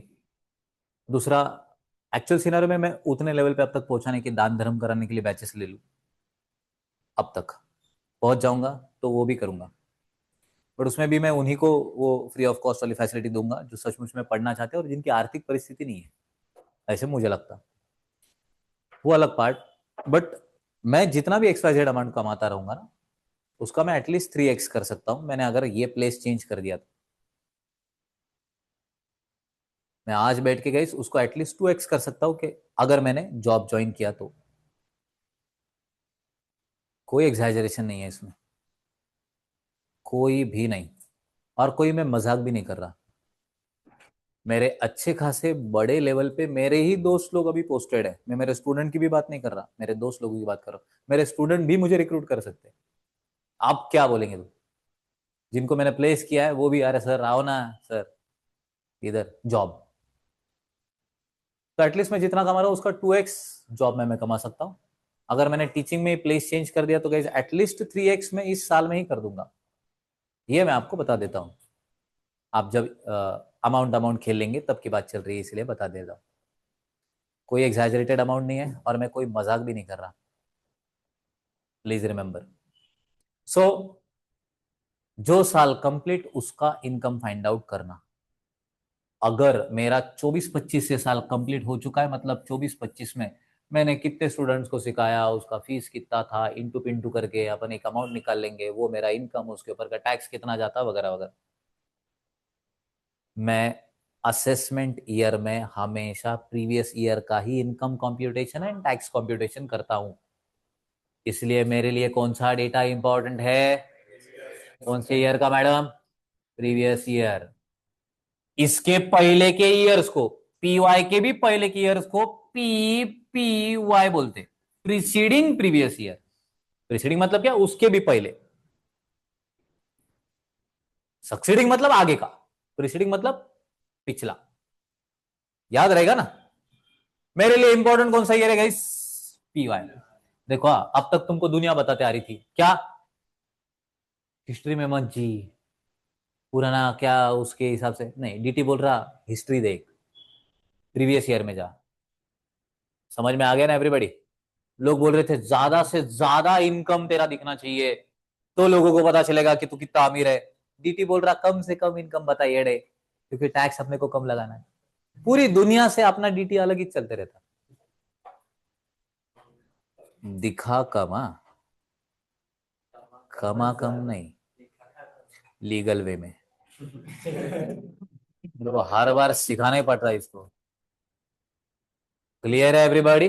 अब देखिएगा 24-25 ये मेरा पीवाई है। अब मेरा ना एक डाउट है, लेट्स सी, जिसको जिसको आंसर आएगा गाइस मुंह बंद करके हैंड रेस करना है। तुम्हारी एग्जाम की डेट क्या रहेगी इंटर की? 10 जून 26। इस तारीख को ए वाई और पी वाई क्या क्या है, हैंड रेस करना है मुंह बंद करके, जिसको जिसको आ गया हैंड रेस करो। इस तारीख पे मैं पूछ रहा हूं आपको, ए वाई कौन सा रहेगा और पी वाई कंप्लीट ईयर होता है, ये आपको मालूम है। ए वाई जो चालू है वो ईयर होगा, हाँ जो चालू है अभी का, जो इनकम्प्लीट है वो वाला होगा। अग्री करते हो ना? हो, चलो हैंड रेस करो, लेट्स सी कितने लोगों को जमता है। हाँ कॉन्फिडेंस तो दिखाओ, कौन सा फांसी पे चढ़ा रहा हो। यस ऑनलाइन, चैट बॉक्स में लिख के भेजो मेरे को। सारे लोगों को आ रहा है? आ रहा है आपको? हाँ नशीबच, हातापाशीच बसलाय। यस लास्ट 25-26 क्या है भाई? क्या है ये? ये देख, मैंने मैंने दो क्वेश्चन पूछे भाई, मेरे को ए वाई और पी वाई दोनों भी चाहिए। तो 25-26 ए वाई है कि पी वाई है? ए वाई है। कितने लोग एग्री कर रहे हैं जिससे? रेजर हैंड कि सर ये 25-26 ए वाई की बात चल रही है। 1 2 3 4। ओके, कितने लोग बोल रहे हैं यही पी वाई है?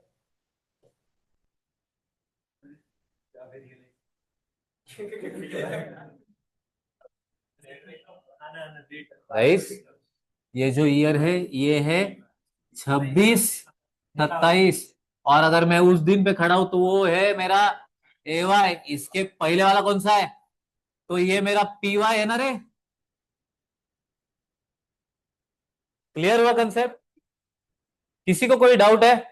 अगर मेरा, एवरीबॉडी, अगर मेरा ए वाई है 27-28, तो मेरा पी वाई कितना? अगर मेरा ए वाई है गाइस 20-21, तो मेरा पी वाई कितना? अगर मेरा गाइस पी वाई है 17-18, तो मेरा ए वाई कितना? ठीक है, सब लोग इधर ही। मुझे लगा रहे वो अभी ट्रेडिशन बन गए, बोले 1 साल पहले वाला बताना है। इधर क्या है, छोड़ दो उसको। तो ए वाई और पी वाई, तुम्हारे जीवन में कौन इंपॉर्टेंट है? हमेशा पी वाई। तो डेटा उसका ही लेना, डेटा उसका ही लेना। पीवाई का ही प्रीवियस ईयर कब स्टार्ट होता रे? 1 अप्रैल, खत्म कब होता? 31 मार्च। उसके बीच का डेटा ले, उसका ही income compute and tax liability निकालना है तेरे को। किसी को कोई डाउट? एवरीबॉडी, यहां तक सब कुछ क्लियर है? ओके। अब जिस चीज के ऊपर हम ध्यान देने वाले हैं गाइस, बहुत ही ज्यादा क्रूशल है भाई साहब।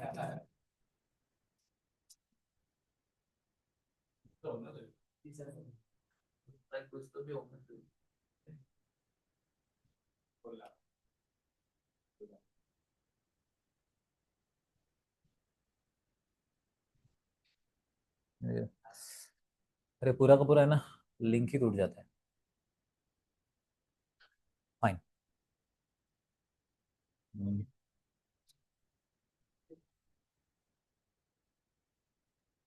ओके, अब जो चालू होगा गाइस देखिएगा। हाँ बोर्ड को बाजू में रख देते फिलहाल के लिए। आपको ए वाई पी वाई सबको समझ में आ गया? अब एक एकदम खतरनाक कंसेप्ट में सिखा रहा हूं, जिसके ऊपर पूरा का पूरा डीटी डिपेंडेंट है। वो है अपने 13 स्टेप्स। जिस दिन मैं लास्ट लेक्चर ले लूंगा डीटी का, उस दिन मैं आपको याद दिलाऊंगा कि देखिए डीटी के 13 स्टेप्स हो गए गाइस। ये है अपने 13 स्टेप्स, इसमें का हर एक स्टेप हमने एलिमिनेट किया है। अब ये 13 स्टेप्स है क्या क्या, देखते हैं आप में से कितने लोग गाइस लर्न कर पाएंगे। ठीक है, मैं सिखा तो रहा हूं, मैं जब सिखा रहा हूं गाइस उसके बाद कितने लोग हैं जो ग्रास्प करके गाइस रिटेन कर पाएंगे, मुझे वो भी देखना है। आज का पूरा लेक्चर आपके दिमाग में तो बैठ गया है, मैं एट द एंड आपको बता भी दूंगा कि कैसे आपको याद है कैसा नहीं। बट ये 13 स्टेप्स मुझे देखना है, आपको ग्रास्पिंग पावर कितना है क्या नहीं। देखिए, पहला तो मुझे इनकम कंप्यूट करना पड़ता, तभी मुझे टैक्स निकालना पॉसिबल है। मेरे को अगर इनकम नहीं मालूम, मैंने मेरा इनकम ही नहीं बताया, मेरे को टैक्स कितना लगेगा ये पूछ रहा हूँ, अरे इनकम टैक्स है ना। तो पहले 8 स्टेप्स आपके इनकम कॉम्प्यूटेशन के ही है। किसके? इनकम कॉम्प्यूटेशन के ही है। उसके बाद रिमेनिंग जो 5 स्टेप्स है वो सारे के सारे गाइस टैक्स कैलकुलेशन के हैं, टैक्स से रिलेटेड है। समझ में आ गया ना? पहले 8 इनकम कॉम्प्यूटेशन, उसके बाद के टैक्स। क्या क्या? Point number 1, determination of residential status. पहला स्टेप कौन सा है guys? Determination of residential status. आप रेसिडेंट हो नहीं हो? एनआरआई मालूम है क्या? एनआरआई सुना है ना आपने? यस। इसके बाद यही पहला टॉपिक है बोला क्या अपना। स्टेप नंबर 1 क्या guys? Determination of residential status. एक बार आप रेसिडेंट हो या फिर नहीं हो ये ढूंढ लिया, अपना असेसी रेसिडेंट है भारत का या फिर नहीं है ये आपने ढूंढ लिया। Step number 2, classification of income under each head. अब है ना, कल मैंने आपको सिखाया था कि ऐसी 5 जगह है जहां से ना हम पैसा कमाने वाले हैं। मुझे वो 5 जगह है प्लीज बताइए। Sir job, second rent, third, हाँ अरे अदर सोर्स एंड में था ना रे, बिजनेस, बिजनेस का प्रॉफिट, चौथा वो एसेट बेच के, एंड पांचवा अदर सोर्स। यही आपने डीटी के 5 हेड बोला क्या? इसको उनके लैंग्वेज में पहले इसमें कहा जाता है salary, second house property, third business and gain from business और sorry profit and gain from business और profession, next capital gain and other sources. ये 5 हेड के नाम है। तुम्हारे को पूरा का पूरा इनकम दे दिया, तुमको सेग्रीगेट तो करना पड़ेगा ना, क्लासिफाई तो करना पड़ेगा। क्लासिफिकेशन मतलब क्या होता है मालूम है सबको? क्या आपको किसी ने सिखाया था? Let me teach you. इसके बाद आप क्लासिफिकेशन कभी नहीं भूलेंगे। मालूम है ना सबको क्लासिफाई करना मतलब क्या होता है? क्लासिफिकेशन मतलब वर्गीकरण। हाँ वो भी नहीं समझ रहा, आप बता। ध्यान दीजिए एवरीबॉडी, बहुत ध्यान से। इसके बाद कभी क्लासिफिकेशन में वर्ड बोलेंगे नहीं तुम। तुमको घर वालों ने बोला था 1 किलो चावल, 1 किलो गेहूं, 1 किलो शक्कर और 1 किलो दाल लाने के लिए। तुम गए किराना माल के दुकान में, एक बैग लेके, क्या क्या, हाँ 1 किलो गेहूं डाल, हाँ, तांदूल, हाँ दाल, हाँ शक्कर, हाँ 4 किलो। मम्मी ने बोला लाए सामान, हाँ किधर है, बराबर है। उसके बाद एक परात मतलब बड़ा सा बर्तन, उसमें वो 4 किलो, और आप जो करने के लिए बैठेंगे ना, गेहूं इधर, शक्कर इधर, दाल और राइस, उसे बोलते हैं क्लासिफिकेशन। समझ में आया? तो जो आपने टोटल इनकम कमाया वो एक्चुअल सिनारियो में इन 5 में से किस हेड में जाएगा, इसे कहते हैं क्लासिफाई करना। स्टेप नंबर 2, 5 हेड कौन से madam? Salary, business, capital gain, other sources, राहिलं एक हाउस प्रॉपर्टी, वेरी गुड। या 5 मध्ये, अब 5 में आपने क्लासिफाई कर दिया, हर एक का कॉम्प्यूटेशन करना है। सैलरी का अलग होता है, हाउस प्रॉपर्टी का अलग होता है, कैपिटल गेन का अलग होता है, पीजीबीपी का अलग होता है, ठीक है, अदर सोर्सेस का अलग होता है। हर एक का क्लासिफिकेशन अलग अलग तरीके से कर लेना, उनकी उनकी मेथोडोलॉजी है, उसी हिसाब से वो होगा। कोई डाउट है यहां तक? स्टेप नंबर 3 हो गया बोला क्या अपना? पहला कौन सा था रे? Determination of residential status, second classification of income under each head, third computation of income under each head, compute करना। स्टेप नंबर 3, हर एक हेड में गाइस कॉम्प्यूटेशन हो गया एवरीबॉडी। नेक्स्ट वाला स्टेप कौन सा है गाइस? एग्रीगेशन ऑफ इनकम, मतलब क्या? इन सब लोगों का मतलब ये हर एक इसका आपने इनकम निकाला, उन सबका टोटल मार लिया।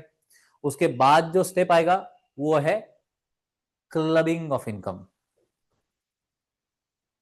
अब ये क्लबिंग आपको जो दुनिया में मालूम है उसका और इसका कुछ संबंध नहीं। क्लब करना मतलब क्या होता है? जोड़ देना। बहुत बार मैं क्या करता हूं, तुमको मैंने सिखाया इनकम टैक्स ये प्रोग्रेसिव है कि रिग्रेसिव है? प्रोग्रेसिव रिग्रेसिव है, मतलब क्या होता है प्रोग्रेसिव का? जितना इनकम ज्यादा उतना टैक्स ज्यादा। तो मैं क्या करता हूं, सपोज ये दो मेरे सगे भाई है, मैंने क्या किया, मैंने जैसे इनकम छापा, मेरे को पता चल गया कि अरे 10 लाख तक है ना, 10 लाख रुपए तक गवर्नमेंट कोई टैक्स नहीं ले रही, और मैं सपोज 30 लाख रुपए छाप रहा हूं। मैंने क्या किया, 30 लाख जैसे ही मैंने कमाया, मैं जो मेरे को पैसा भेजने वाला था उसको बोला कि अरे एक काम करो, इनको इन दोनों को है ना, डमी डमी तुम्हारी इंडस्ट्री में है ऐसे कुछ तो बोल दो, और इनको 10-10 लाख की सैलरी दे दो। ये वैसे भी कुछ नहीं कमा रहे अभी। तो हुआ क्या, 10 लाख इसने कमाए, 10 लाख इसने, 10 लाख मैंने कमाए, जीरो हो गया टैक्स। तो गवर्नमेंट बोल रही मतलब मैं ये ना, तो ऐसे तो गवर्नमेंट क्या करेगा, याद रखो, इनका इनकम मेरे इसमें एड बैक कर देगा। ये एड बैक करने वाला प्रोसीजर होता है क्लबिंग। अब एक्चुअल सिनारियो में ये भाइयों के साथ, मतलब भाइयों के नाम पे अगर इनकम बताए तो होता, वाइफ के नाम पे होता तो, चाइल्ड का होता तो, ये सब कुछ उस टॉपिक में अपन सीखेंगे। स्टेप नंबर 4 क्या है गाइस, क्लबिंग ऑफ इनकम। समझ में आ गया everybody? Next step number 5, set off and carry forward of income. मुझे बताओ, ये जो 5 हेड मैंने बताए, उसमें से एक बात बता देता हूं, बोला क्या, सैलरी छोड़ के बाकी चारों हेड में गाइस लॉस हो सकता, बोला क्या? सैलरी ये हेड अगर आपने छोड़ दिया तो बाकी हाउस प्रॉपर्टी में लॉस हो सकता, बिजनेस में तो लॉस हो सकता, कैपिटल एसेट बेचने में गाइस लॉस हो सकता है, नेक्स्ट अदर सोर्सेज में भी लॉस हो सकता। सैलरी में लॉस नहीं होता, ऐसा कभी नहीं होगा कि तुम महीना भर जॉब को जाके आए और एम्प्लॉयर को ही पैसे दे के आए। अरे क्या बोलूं यार, महीना भर काम किया है, लाख भर का नुकसान हो गया, कैसे दे के आए बोले, उसको नहीं होता ऐसे। इसलिए सैलरी इस हेड में कभी आपको नुकसान नहीं दिखेगा। मुझे बताओ कि 5 हेड में से, पांचों के पांचों हेड में से मैं पैसे कमाना चालू कर दिया, ऐसे पॉसिबल है क्या?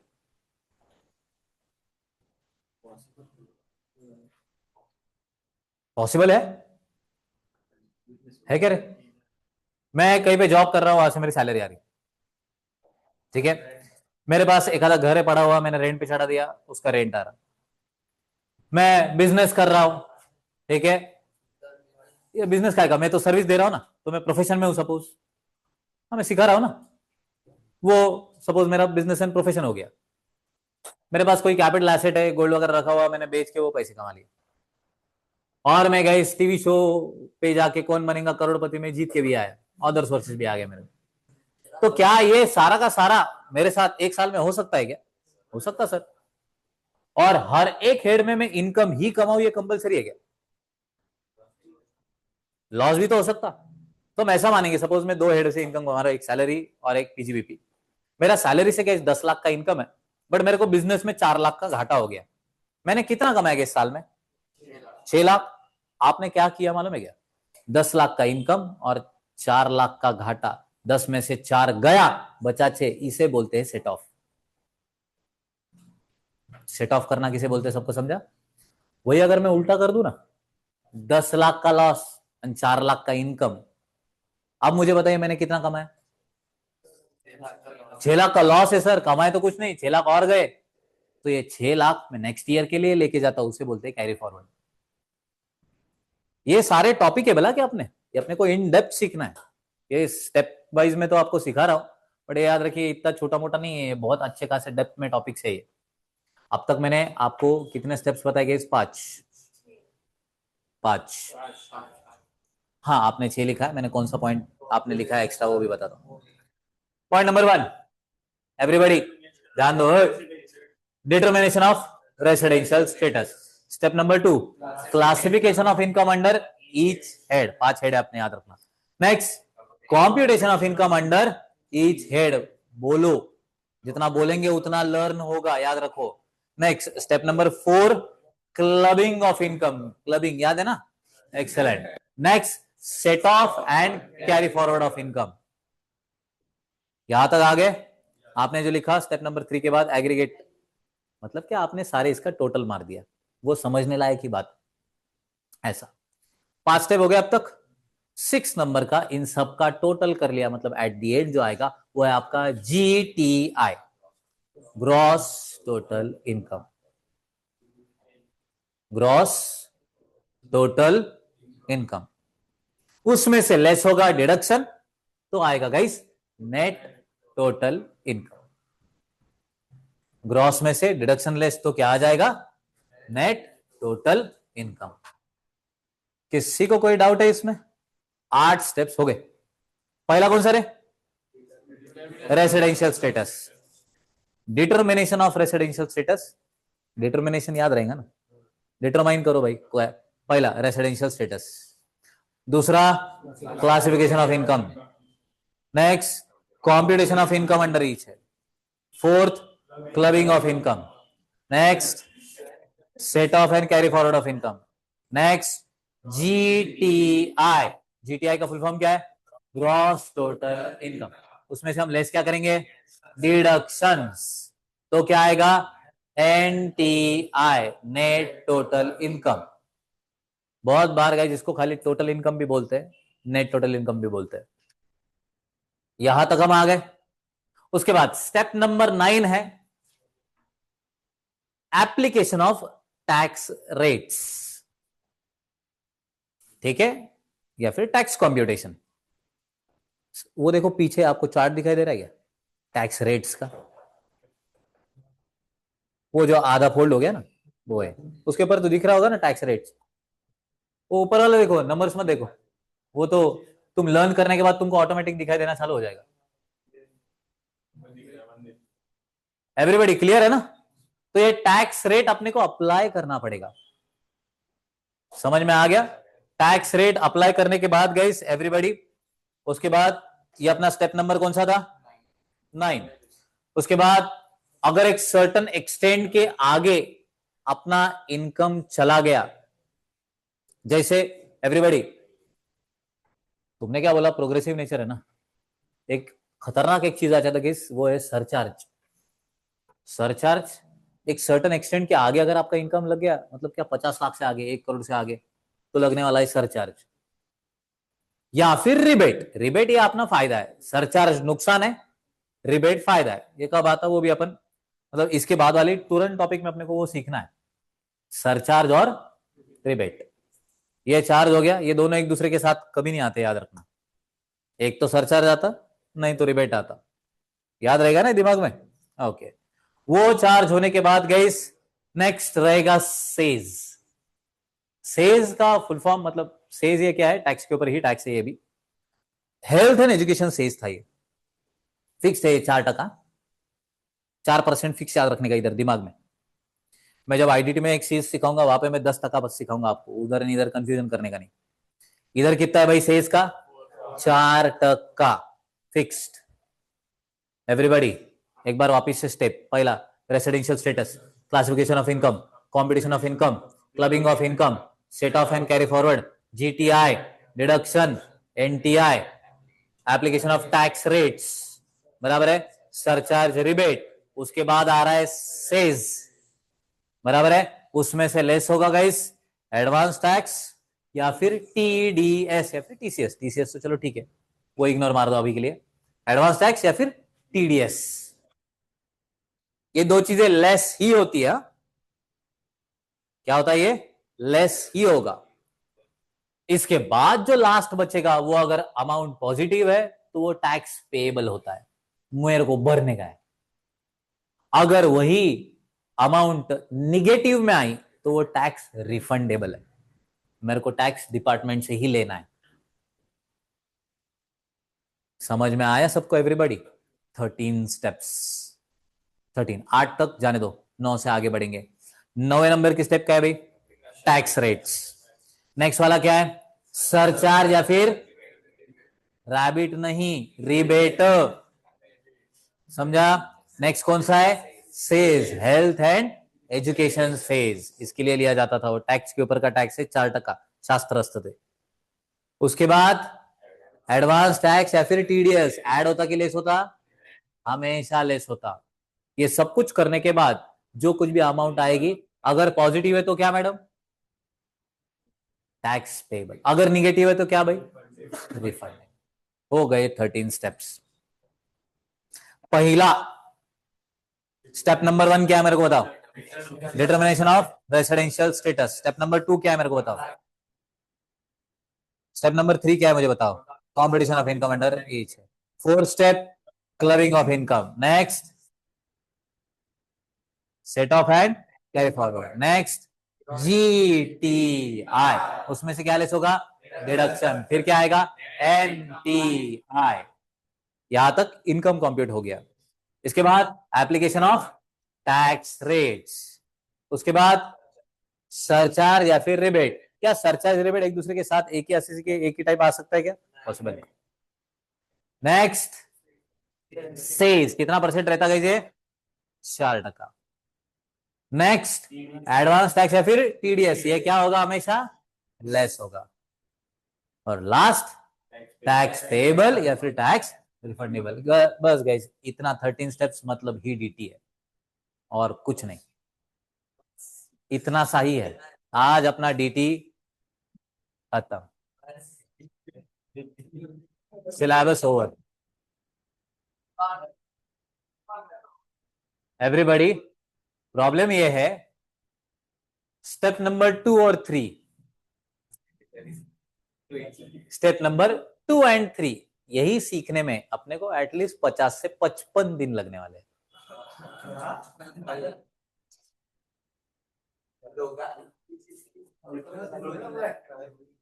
क्या बोल रहा हूं मैं? 50 से 55, स्टेप नंबर 2 3, बस इतना ही। बाकी सारे स्टेप रिमेनिंग, पहला वाला ले लो कि बाकी के ले लो, वो सारे के सारे स्टेप अपने को लिटरली 15 से 20 दिन में अपने हो जाते, उसका कोई टेंशन नहीं। वो जो 2 और 3 है, क्लियर है एवरीवन? ओके। आज के लेक्चर में हमने बहुत अच्छी अच्छी चीजें गई सीखी है। टैक्स ये फीस होता है गवर्नमेंट ने कलेक्ट किया हुआ इनकम या फिर गुड्स या फिर सर्विस के प्राइस के ऊपर का। Types of taxes, DT IDT। DT income या फिर वेल्थ के ऊपर चार्ज होगा। IDT guys price of goods या फिर सर्विसेज के ऊपर चार्ज होगा। एग्जाम्पल देखा जाए तो उधर इनकम टैक्स, यहाँ पे GST या फिर कस्टम्स है, बराबर है। उसके बाद हमने वो फ्लो चार्ट भी देखा, अनडिस्क्लोज इनकम भी इनकम टैक्स की कैटेगरी में आ जाता है, बराबर है, डायरेक्ट टैक्स की कैटेगरी में आ जाता है। उसके बाद हमने क्या देखा गाइस? एवरीबॉडी, डायरेक्टली कंपोनेंट्स नहीं देखे हमने। कॉन्स्टिट्यूशन, भाई गवर्नमेंट को किसने पावर दिया? कॉन्स्टिट्यूशन है। कॉन्स्टिट्यूशन में कहां पे लिखा है? 2 2 4 3 6, शेड्यूल कौन सा? 7। उसमें लिस्ट कितने? 3। उसमें का पहला लिस्ट यूनियन, उसके एंट्री नंबर 82। उसमें क्या लिखा है? सेंट्रल गवर्नमेंट को ही ताकत दिया है काय का? टैक्स, इनकम के ऊपर टैक्स वसूलने का। एड्रेस समझ में आ गया? उसके बाद हमने क्या देखा? कंपोनेंट्स, बराबर है। कंपोनेंट कितने थे? 5। पहला इनकम टैक्स एक्ट, ईयर कौन सा है भाई? 1961। उल्टा पुल्टा कैसे भी देख सेम ही रखता। इंप्लीमेंट कब हुआ? Next year. 298 सेक्शन 7 शेड्यूल्स, बराबर है। इसको बदलने का काम, इसमें section sub section clause sub clause बहुत सारे हैं, बराबर है। उसमें प्रोविजोज भी है जो एक्सेप्शन वाला पार्ट बताएंगे, एंड एक्सप्लेनेशन है गाइस, वो एक्सप्लेन करेंगे मल्टीपल चीजों को। नेक्स्ट वाली चीज, एनुअल फाइनेंस एक्ट, बराबर है।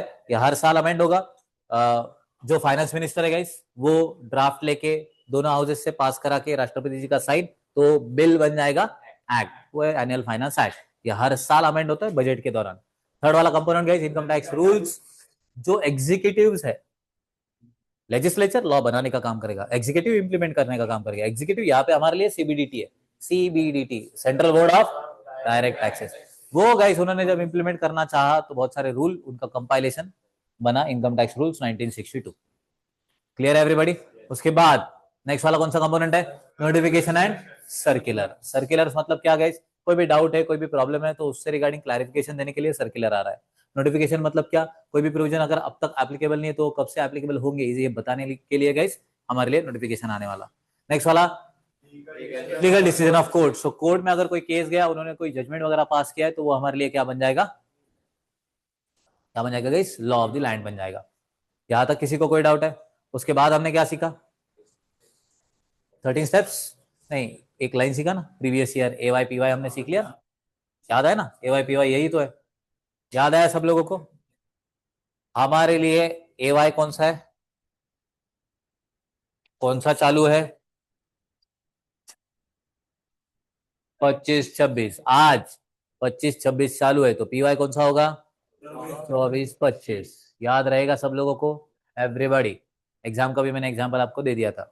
उसके बाद आए 13 स्टेप। स्टेप नंबर 1 कौन सा? Determination of residential status. Step number 2 classification of income under each head. Point number 3 computation under each head. Fourth, clubbing of income. Next, 5 set off and carry forward. Next, GTI, उसमें से क्या less करेंगे हम? फिर क्या आएगा? NTI। उसके बाद क्या चार्ज होगा गाइस? टैक्स रेट्स अप्लाई करने पड़ेंगे। उसके बाद सरचार्ज और रिबेट। सरचार्ज ये टैक्स के ऊपर टैक्स होता है, याद रखना। रिबेट ये हमारे लिए सहूलियत है, फायदा है हमारा। Next, says. बराबर है एवरीबॉडी? ये भी टैक्स के ऊपर ही टैक्स है, 4% फिक्स्ड है। बराबर है एवरीवन? नेक्स्ट, एडवांस टैक्स है, फिर टीडीएस, ये हमेशा लेस होगा। एंड नेक्स्ट, अगर अमाउंट पॉजिटिव है तो पेएबल, निगेटिव है तो 13 स्टेप्स क्लियर। कल गाइस अगर अपना लेक्चर है, मतलब नेक्स्ट लेक्चर में अपना ये टॉपिक खत्म हो जाएगा। ठीक है एवरीबॉडी? नेक्स्ट लेक्चर में अपना ये टॉपिक खत्म हो जाएगा। फर्स्ट इंट्रोडक्टरी टॉपिक खत्म। समझ में आया एवरीवन? उसके बाद हम जो चालू करेंगे, दो अपने पास ऑप्शंस है। एक तो रेसिडेंशियल स्टेटस, नहीं तो दूसरा स्लैब रेट्स। दोनों में से कोई भी एक टॉपिक हम चालू करने वाले हैं। क्लियर है एवरीबॉडी? ओके। दोनों में भी बहुत मजा आएगा इस, डोंट वरी। बहुत ही जीवन में आपकी मजा आ जाएंगे लर्न करने में, सीखने में। खाली एक रिक्वेस्ट है, अगर आप अपने नोट्स वगैरह बना रहे हो, शॉर्ट नोट्स, तो प्लीज एक बार मेरे इसको रिवाइज करने के लिए, जब तक मैं ये सिखा रहा हूँ, जब तक प्रैक्टिकल नहीं आता गाइस, डीटी रिवाइज करने में आपको 5 से 7 मिनट लगते हैं। 5 से 7 मिनट, 15 मिनट आप बोल लो मेरा लेक्चर एक टाइम का रिवाइज करने के लिए। I am not at all joking. जिस टाइम मैं बताऊंगा आज का 1 घंटे का लेक्चर, आपको रिवाइज करने को 2 घंटे लगेंगे, उस टाइम लगने वाले। समझ में आ गया ना? जिस टाइम वो भी फेज आएगा। बट अभी का लेक्चर मेरा एकदम क्रिस्प। अब देखो ना, अपन ने 4 से 5 बार रिवाइज कर लिया आज का ही lecture.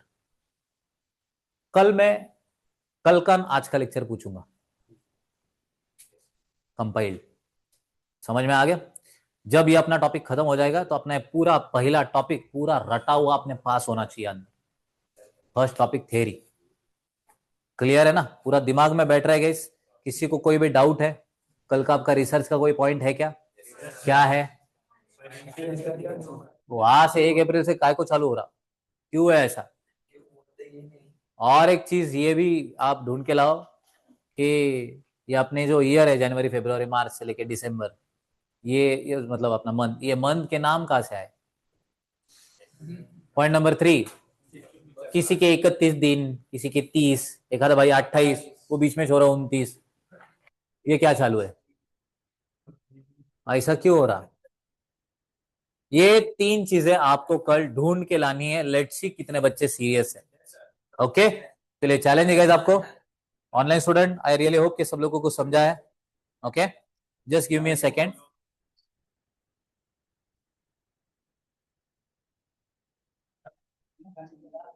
Online students, yes, Aditi, Pooja, Pranav, Samay, Shriya, Sneha, सूरज,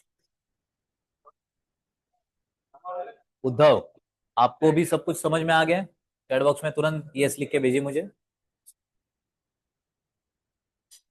फटाफट फटाफट।